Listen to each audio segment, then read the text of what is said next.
Hello students, आज हम उपचारात्मक शिक्षण कार्य पुस्तिका वर्कबुक विषय गणित और कक्षा 9वीं की हल करेंगे। तो देखिए, आज हम कार्यपत्रक 20 हल करेंगे। विषय वस्तु दो चर वाले रैखिक समीकरण और अधिगम बिंदु समीकरण का हल देखिए आप। तो यहाँ पर आपको टेबल दी हुई है।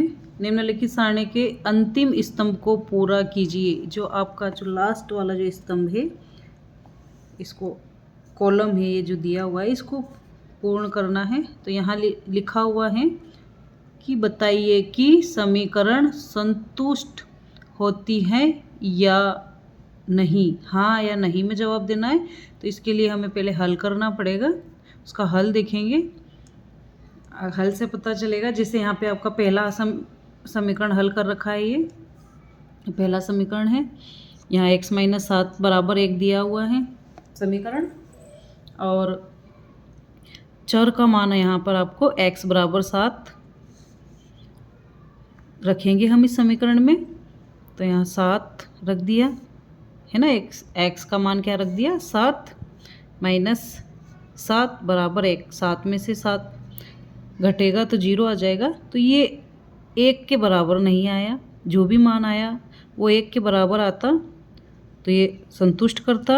ये जो आपका बराबर की तरफ जो मान लिखा हुआ है वो आना चाहिए। अगर वो आता है तो हाँ, और नहीं आता है तो नहीं। ठीक है, तो इस प्रकार से अब अगला देखिए, x - 7 बराबर 1, और यहाँ x का मान, आपको चर का मान क्या दिया हुआ है, 0। तो यहाँ हम 0 लिखेंगे। 0 - 7 बराबर 1, और 7 में से 0 घटेगा तो आपका 7 ही बचेगा। क्या बचेगा यहाँ पर, 7। तो ये जो माइनस के 7 आएंगे ना यहाँ पर, ये बराबर नहीं है इस 1 के, तो यहाँ भी नहीं आएगा। ठीक है, अब अगला देखिए, x - 7 बराबर 1, और x का मान आपको 8 दिया है। तो यहाँ x का मान 8 रखेंगे। फिर ये 7 बराबर 1, 8 में से 7 जाएगा तो क्या बचेगा आपका यहाँ पर, 1, और यहाँ भी 1 है आपके बराबर के। तो ये दोनों बराबर है, इसका मतलब इसको संतुष्ट कर रहा है। 8 जो मान है इसका x का, वो समीकरण को संतुष्ट कर रहा है। तो यहाँ हाँ लिखेंगे। ठीक है, ऐसे ही आपको x बराबर फिर से 0 रखना है। 0 + 4 बराबर 0, और इसमें 0 में कोई भी संख्या जोड़ते घटाते हैं तो कोई फ़र्क नहीं पड़ता उस मान में। तो यहाँ 4 ही रहेगा। तो ये 0 ये बराबर नहीं है, क्योंकि 0 आना चाहिए था, लेकिन यहाँ 4 आया आपके, तो इसलिए ये बराबर नहीं है इसके 0 के।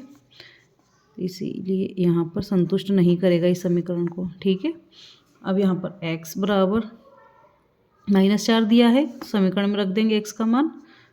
तो यहाँ रखेंगे हम -4 + 4 बराबर 0, और आपका 4 से 4 कट जाएगा, है ना। एक प्लस की संख्या एक माइनस की संख्या कट जाएगी, तो यहाँ 0 ही बचेगा। तो इसका मतलब आपका 0 बराबर ये 0 आ जाएगा। ठीक है, तो ये संतुष्ट कर रहा है, इसको हाँ लिखेंगे। अगला x बराबर 0, तो यहाँ 4 × 0 बराबर 20, और किसी भी संख्या का 0 में गुणा करते हैं तो वो संख्या पूरी 0 हो जाती है। तो ये यहाँ 4 में 0 का गुणा 0, और ये 20। लेकिन ठीक है, तो ये बराबर नहीं आया, 20 नहीं आया, यहाँ पे 0 है, इसलिए यहाँ पे ये इसके बराबर नहीं है। ठीक है, तो यहाँ नहीं होगा। और अगला देखिए, x बराबर -5 रखेंगे आप इसमें। तो 4 × -5 को यहाँ मान रख देंगे, और आपका 20 आना चाहिए। तो देखो, पहले चिन्हों का गुणा करते हैं। 4 प्लस का है और 5 माइनस का है, तो प्लस और माइनस का गुणा होता है तो माइनस होता है। ठीक है, और 4 में 5 का गुणा 20, और बराबर में 20 है। तो ये यहाँ 20 तो आया, लेकिन माइनस का नहीं आया, इसलिए ये बराबर नहीं है। तो इसमें भी आप नहीं लिखेंगे। इसी प्रकार से यहाँ पर भी 4 × 5 रख देंगे x का मान, और यहाँ 20, 4 × 5 = 20, बराबर 20, तो यहाँ आ गया 20। ठीक है, दोनों पक्ष बराबर हो गए, तो इसलिए यहाँ हाँ इसको संतुष्ट कर रहा है। ऐसे ही आपको अगला देखिए, x/3 बराबर 2, तो x का मान -6 रखेंगे और बटे 3 बराबर 2, इसको हल करेंगे, 3 से भाग दे देंगे, कट जाएगा, 3 एकम 3, 3 दूनी 6।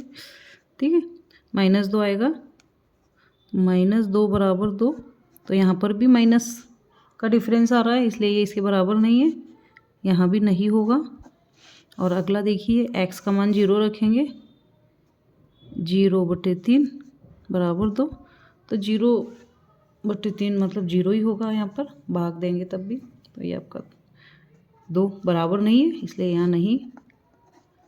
और फिर से आपको यहाँ 6 रखना है, x का मान 6/3 बराबर 2, 3 दूना 6, तो यहाँ भी आपका 2 आ गया और 2 इधर, तो ये बराबर है, इसलिए यहाँ हाँ आएगा। तो ठीक है, आपको आया समझ में कि बताइए कि समीकरण संतुष्ट होती हैं या नहीं। ठीक है, तो हाँ और नहीं में जवाब देना है, तो कहाँ नहीं देना है और कहाँ पर आपको हाँ लिखना है वो आपको इससे समझ में आ गया होगा। ठीक है, हल करने पर ऐसे ही अब आपको आगे भी दिया हुआ है, देखिए यहाँ पर अगला प्रश्न आपका दूसरा, जांच कीजिए कि कोष्ठकों में दिए गए संगत समीकरणों का हल है या नहीं।